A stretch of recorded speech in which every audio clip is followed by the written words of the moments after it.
Indian ருப்பியோட value degrees ஆயிருக்கு. அதே சமயத்துல யூஎஸ் டாலர் அதோட வேல்யூ இன்க்ரீஸ் ஆயிருக்கு. இதால என்ன மாதிரி ஒரு பாதிப்பு இருக்கு? 90 ருபீஸ் கொடுத்தா தான் நமக்கு $1 கிடைக்கும். அப்போ லாஸ்ட் 10 இயர்ஸில் வந்து மிகப்பெரிய அளவில் இந்திய ரூபாயோட வேல்யூ வந்து சரிஞ்சிருக்கு. அதாவது இந்திய ரூபாயினுடைய மதிப்பு குறைவது அப்படிங்கிறது இந்தியாவினுடைய கௌரவம் குறைவதற்கு சமம். இந்திய ரூபாய் அப்படிங்கிறது வந்து இன்னைக்கு வந்து மரண படுக்கையில் இருக்குது. இந்த இந்தியன் ரூபியோட வேல்யூ குறைய ஆட்டோமேட்டிக்காகவே பெட்ரோல் ப்ரைஸும் நமக்கு இன்க்ரீஸ் ஆகும், கோல்டு ப்ரைஸும் இன்க்ரீஸ் ஆகும். இந்தியன் ருப்பியோட வேல்யூ ஏன் இன்க்ரீஸ் ஆக மாட்டேங்குது? அதே சமயத்துல யூஎஸ்டியோட வேல்யூ ஏன் இன்க்ரீஸ் ஆகிட்டே போகுது? அமெரிக்காவினுடைய பொருளாதாரம், அந்த இன்வெஸ்ட்மெண்ட்ஸு அது எல்லாமே ரொம்ப பெரிய அளவில் இருக்குது. அவங்களுடைய பொருளாதாரமே நம்ம இந்திய பொருளாதாரத்தோட 10 மடங்கு அதிகம். கல்ஃப் கண்ட்ரீஸ்ல கோல்டோட ரேட் கம்மியா இருக்குன்னு சொல்லுவாங்க, அது எப்படி? வெறும் 15% தான் நம்ம இந்தியாவிலே நம்ம மேக் பண்ணுறோம். அப்போ 85% கோல்டை வந்து நம்ம இங்கே இம்போர்ட் பண்ணும்போது அதற்கான பணத்தை வந்து நம்ம டாலரில் தான் கொடுக்கணும். இந்தியா வந்து பொருளாதார அடிப்படையில் ரொம்ப நம்ம பின்தங்கி தான் இருக்கும்.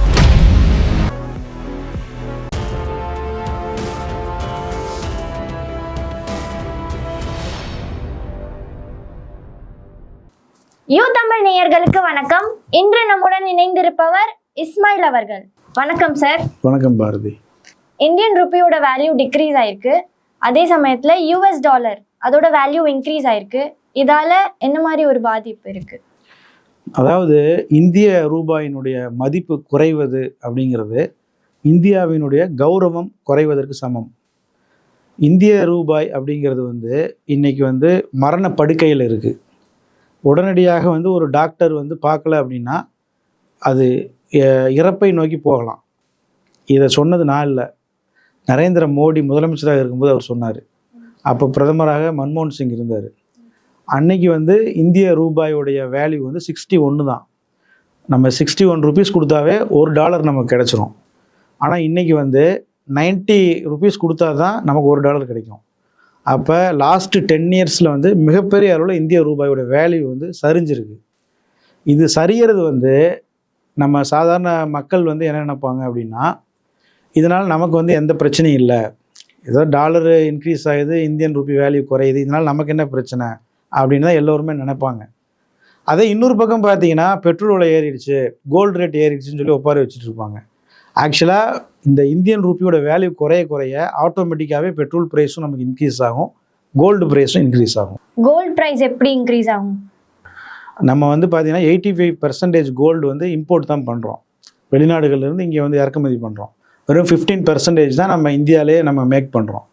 அப்போ 85% கோல்டை வந்து நம்ம இங்கே இம்போர்ட் பண்ணும்போது அதற்கான பணத்தை வந்து நம்ம டாலரில் தான் கொடுக்குறோம். ஓகேங்களா? அப்போ லாஸ்ட் இயர் மட்டும் நம்ம பார்க்கும்போது, லாஸ்ட் இயர் 2023 to 24 அந்த காலத்தில் மட்டும் நாம் வந்து கிட்டத்தட்ட $15 பில்லியன் அமெரிக்கன் டாலர்ஸுக்கு கோல்டை வந்து இறக்கியிருக்கிறோம். சரிங்களா? அதுக்காக பார்த்தீங்கன்னு சொன்னால் நாம் வந்து கிட்டத்தட்ட ஒரு 5 லட்சம் கோடி ரூபா சம்திங் நம்ம பே பண்ணியிருக்கிறோம். அதே கோல்டை நம்ம இப்போ வாங்கணும் அப்படின்னு சொன்னால் குறைஞ்சபட்சம் இன்னும் 50,000 கோடி ரூபா நம்ம கூடுதலாக கொடுக்கணும். புரியுதுங்களா? ஏன்னா நம்ம டாலரில் தான் கொடுக்குறோம். அப்போ டாலர் ரேட் இன்க்ரீஸ் ஆகுது, ருப்பி ரேட் குறையுது அப்படின்னா நம்ம கோல்டுக்கு கூடுதலான அமௌண்ட்டை கொடுக்கணும்.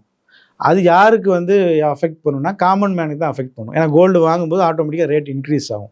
கோல்டு ரேட் இன்க்ரீஸ் ஆகிறதுக்கு நிறைய ரீசன் இருக்குது, அதில் இதுவும் ஒரு முக்கியமான ரீசன். அதே இது கல்ஃப் கண்ட்ரீஸ்ல கோல்டோட ரேட் கம்மியாக இருக்குன்னு சொல்லுவாங்க, அது எப்படி? அதாவது நம்ம ஆக்சுவலாக டாலர் ரேட் இன்க்ரீஸ் ஆகுது, இந்தியனுடைய மணியோட வேல்யூ குறையுதுன்னு நம்ம சொல்கிறோம் பார்த்தீங்களா, அதுவே டெக்னிக்கலாக தப்பு. ஆக்சுவலாக டாலர் ரேட் இன்க்ரீஸ் ஆகலை, இந்தியன் ருப்பி வேல்யூ தான் டாலருக்கு எகென்ஸ்டான இந்தியன் ருப்பி வேல்யூ தான் குறையுது. இப்போ அதுவே நீங்கள் கல்ஃப் கண்ட்ரீஸில் எடுத்துக்கிட்டீங்க அப்படின்னா அவங்களுடைய அந்த ரியால் வெஸ் டாலர்னு பார்க்கும்போது உங்களுக்கு இந்த டிஃப்ரெண்ட் அங்கே வராது.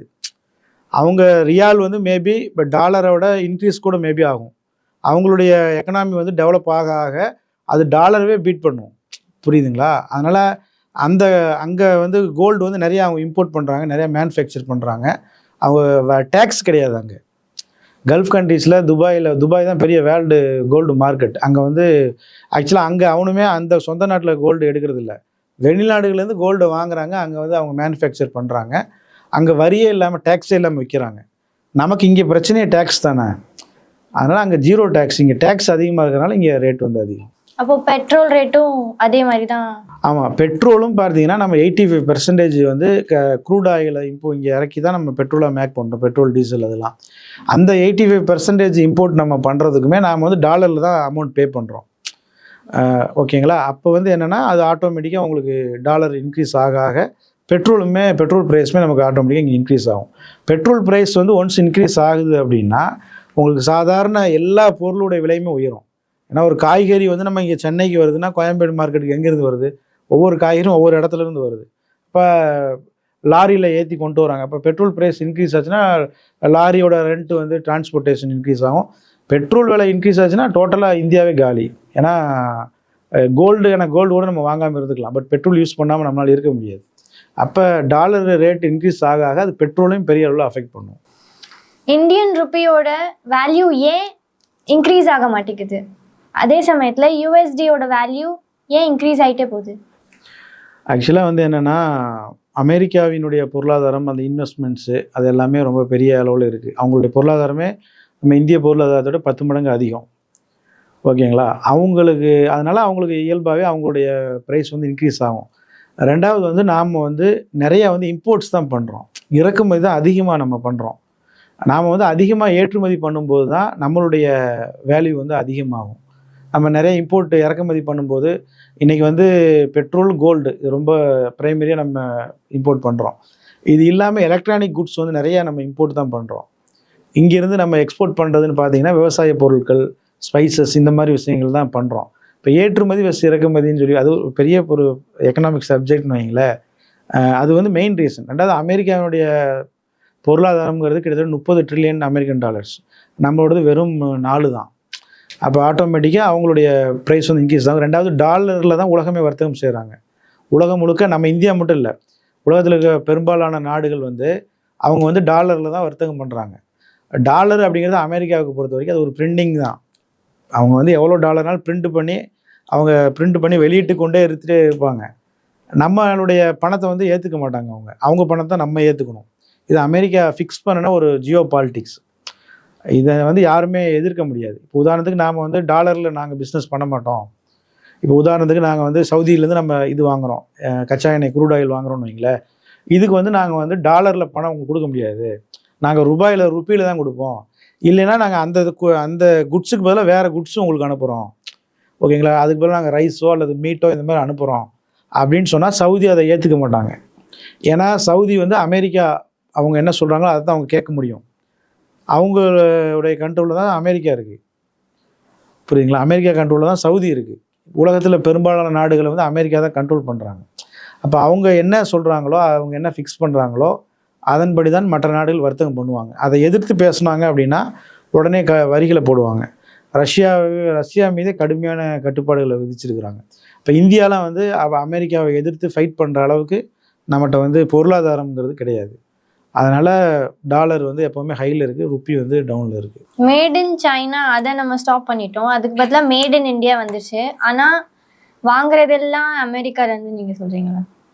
இல்லை, நம்ம யூஸ் பண்ணுற கன்சூமர் ப்ராடக்ட்ஸ் இருக்குங்கள்ல, காலையில் எழுந்திரிச்சோன்னே பேஸ்ட்டு, ப்ரஷ்ஷு, சோப்பு, ஷாம்பு, அதிலிருந்து நம்ம யூஸ் பண்ணுற கேமரா, நம்ம பேசிகிட்டு இருக்கிற யூடியூப்பு, நம்ம பேசிகிட்டு இருக்கிற ஃபேஸ்புக்கு எல்லாமே அமெரிக்கா தான். அவங்கள்ட்ட இருந்தால் நம்ம யூஸ் பண்ணுறோம். அவங்களோட இன்வெஸ்ட்மெண்ட் தான்.